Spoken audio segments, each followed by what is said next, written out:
Salam sejahtera untuk kita semua. Bertemu kembali dalam renungan malam dari Majelis Resort GKE Sampit. Adapun nas sebagai dasar renungan malam pada hari ini 2 Januari 2024 sesuai dengan Almanak Nas Gereja Kalimantan Pengelis, diambil dari kitab Perjanjian Lama dari Amsal pasal 1 ayat 1 sampai dengan ayat yang ke-7 dengan judul Tujuan Amsal. Saya bacakan ayatnya yang ke-7 sebagai berikut. Takut akan Tuhan adalah permulaan pengetahuan, tetapi orang bodoh menghina hikmat dan didikan. Sedemikian jauh pembacaan firman Tuhan. Yang berbahagia ialah mereka yang mendengar firman Tuhan dan yang memeliharanya. Amin. Bapak Ibu saudara-saudara yang dikasihi oleh Tuhan Yesus Kristus. Pertama, kita mesti bersyukur karena kita telah melewati, menjalani, merayakan yaitu Natal Kristus tahun 2023 dan menyambut tahun baru 1 Januari 2024. Penuh dengan hiruk pikuk, sukacita, pujian, vokal grup dan berbagai-bagai sukacita dilakukan oleh umat Kristiani dimanapun saja berada. Kita bersyukur atas semuanya itu. Dan kini kita sudah siap melangkah di tahun yang baru, di tahun 2024 ini dengan penyertaan dan pemeliharaan Tuhan. Adapun nas sebagai dasar renungan sesuai dengan Almanak Nas Gereja Kalimantan Pengelis, yaitu sudah dibacakan tadi dari Amsal pasal 1 ayat 1 sampai ke-7 dan sudah saya bacakan ayat yang ke-7 tadi. Bahwa dalam Amsal pasal 1 ayat 1 sampai ke-7 ini berbicara tentang yaitu tujuan dari Amsal itu sendiri.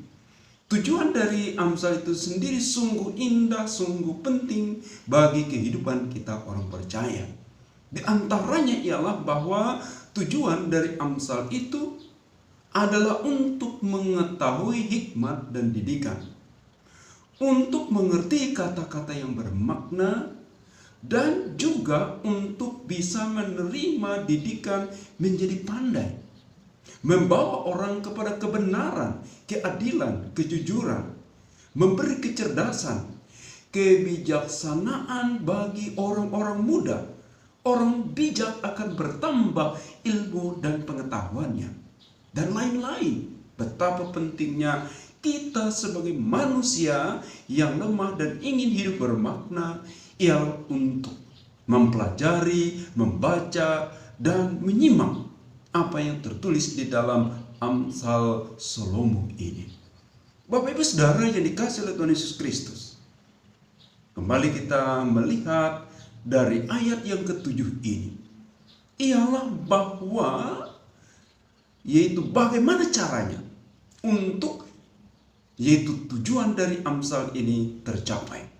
Jadi yang ke-7 menjadi intinya ialah titik mula menjadi orang yang berhikmat, bijaksana, pandai, cerdas, dan bermakna dalam hidup ini ialah mulai dengan kata yang sangat penting, yaitu takut akan Tuhan.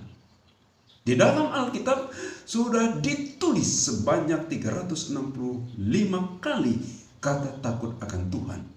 Betapa pentingnya berulang-ulang firman Tuhan menyatakan bahwa setiap orang manusia adalah harus takut akan Tuhan. Apa itu takut akan Tuhan? Takut akan Tuhan ialah takut untuk melanggar firman-Nya. Takut itu ialah hormat, mengagungkan dan memuliakan Tuhan. Takut itu ialah takut dalam arti kita tidak ingin untuk dihukum oleh karena dosa kita. Sehingga demikian bahwa kita mengerti takut akan Tuhan itu ialah mengagungkan, memuliakan Tuhan, tidak mau berbuat dosa, tidak mau yaitu melakukan apa yang tidak berkenan kepada Allah, terlebih ialah takut untuk melanggar apa yang menjadi firman Tuhan itu. Sehingga dengan demikian ketika kita memulai diri kita ini adalah takut akan Tuhan, maka kita menghormati Tuhan, menghargai Tuhan, mengagungkan, memuliakan Tuhan, dan setia belajar akan firman-Nya, taat akan firman-Nya. Sehingga demikian kita akan membaca Amsal ini, membaca kitab-kitabnya, membaca Perjanjian Lama, Perjanjian Baru, isi Alkitab ini, sehingga kita semakin yaitu berhikmat dalam melakukan kehidupan kita di tengah-tengah dunia ini. Tuntunan yang paling lengkap, yaitu bimbingan paling lengkap, ialah dari Tuhan sendiri dan dari firman yang telah diberikan kepada kita yang tertulis di dalam kitab suci kita yang sangat yaitu bermakna dalam kehidupan kita ini. Terlebih di tahun 2024 ini, kalau dulu kita tidak rajin membaca firman, mari kita membaca firman Tuhan dan semakin mentaati firman itu dengan sungguh-sungguh, sehingga kita menjadi pendengar, pelaku firman Tuhan, takut akan Tuhan, terus belajar dan belajar seumur hidup kita. Belajar tidak mengenal batas usia. Menjadi berhikmat, tidak ada yang sempurna, tapi berhikmat ialah selalu dan selalu takut akan Tuhan, memuliakan Tuhan, dan belajar dari firman-Nya. Manusia memang perlu dikoreksi. Kadang-kadang manusia ini sok pintar, sok hebat, sok tahu, padahal sangat terbatas keberadaan manusia ini. Hindarilah yang namanya sok pintar, sok tahu, sok hebat, sok suci. Tidak akan membawa kita yaitu berhikmat. Berhikmat ialah takut akan Tuhan, merendahkan diri, taat, dibimbing dan diajar oleh Tuhan dalam kehidupan ini. Sehingga demikian bahwa menjadikan hidup kita semakin bermakna, semakin berarti bagi kemuliaan Tuhan dan bagi sesama, dan semakin berbahagia menjalani kehidupan di tengah-tengah dunia ini. Bapak Ibu Saudara yang dikasihi Tuhan Yesus Kristus, kita telah melangkah di tahun yang baru, di tahun 2024 ini. Pasti banyak tantangan, banyak peristiwa yang akan kita hadapi. Susah, senang, gembira, suka, sukses, gagal, bisa terjadi dalam tahun 2024 ini. Hanya dengan penyertaan dan berkat dari Tuhan, maka kita akan mengalami sukacita dalam segala hal karena Tuhan yang menyertai kita. Akhirnya saudara yang dikasihi Tuhan, takut akan Tuhan membuat kita semakin memuliakan Tuhan, mendengar pengajarannya, mencari hikmat, mencari pengetahuan, sehingga hidup kita semakin bermakna, semakin berbahagia, semakin mengagungkan dan memuliakan Tuhan.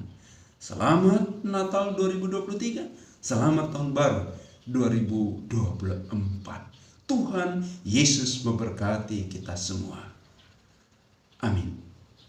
Mari kita satu dalam doa, kita berdoa. Kami sungguh bersyukur kepada-Mu ya Tuhan, atas firman yang telah kami renungkan dan kami dengarkan. Jadikanlah kami ini mampu menjadi pendengar dan pelaku firman-Mu dengan setia sepanjang kehidupan kami. Ya Tuhan Allah Bapa di surga, saat ini kami membawa umat-Mu, orang-orang percaya, jemaat-Mu ya Tuhan, untuk terus melangkah dalam hidup ini. Terlebih melangkah di tahun yang baru, tahun 2024 ini. Semakin sungguh-sungguh percaya kepadamu, takut akan Tuhan dalam menjalani kehidupan ini, dan menjauhkan dia dari dosa, dari pelanggaran-pelanggaran terhadap firman dan kehendak-Mu. Berkati seluruh keluarga kami Tuhan, berkati anak-anak kami dalam perjuangan mereka, boleh menggapai sukses dan berhasil.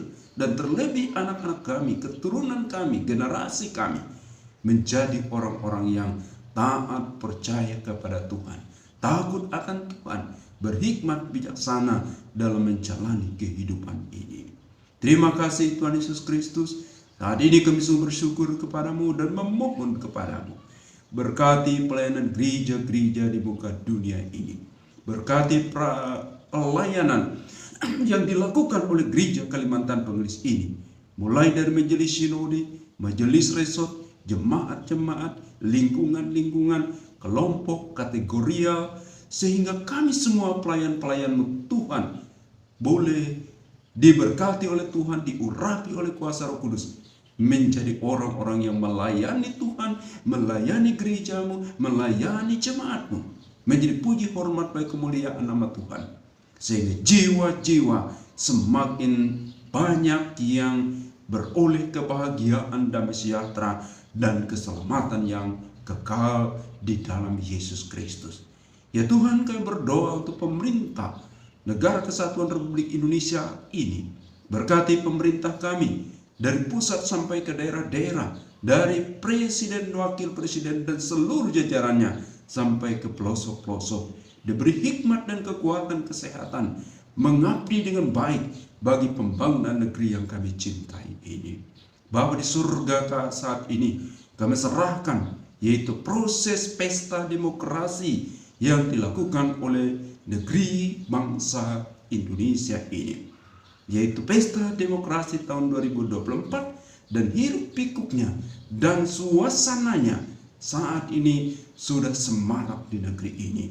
Bapa, berkati ya Tuhan proses pemilihan yang dilakukan oleh pemilihan umum yang dilakukan di negeri ini. Ini adalah pesta sukacita. Semuanya harus berjalan dengan lancar dan baik. Kami bersukacita untuk menjaring, memilih pemimpin yang akan memimpin negeri ini. Pada tanggal 14 Februari 2024 akan dilaksanakan pemilihan presiden, wakil presiden, dan legislatif, mulai dari tingkat pusat, daerah-daerah, provinsi, dan kabupaten. Berkati sehingga semua berjalan dengan lancar dan baik, dan terpilih orang-orang yang akan membawa kepemimpinan bagi negeri ini, membawa kemajuan bagi negeri tercinta ini. Demikian pada bulan September nanti akan dilaksanakan yaitu pemilihan kepala-kepala daerah, wali kota, baik tingkat provinsi maupun kabupaten. Bapa, firman Engkau menyertai sehingga pemilihan umum tahun 2024 ini berjalan dengan jujur, adil, langsung, umum, bebas, dan rahasia. Sukses dan berhasil memilih pemimpin terbaik bagi negeri ini, dan itu semua menjadi sukacita. Dan negeri ini, masyarakat, bangsa di negeri Indonesia tercinta ini tetap rukun, damai, bersinergis untuk membangun negeri ini. Terima kasih Tuhan Yesus Kristus. Inilah doa kami yang kami serahkan di dalam Yesus Kristus, Tuhan dan Juru Selamat kami. Amin. Shalom, Tuhan Yesus memberkati kita semua.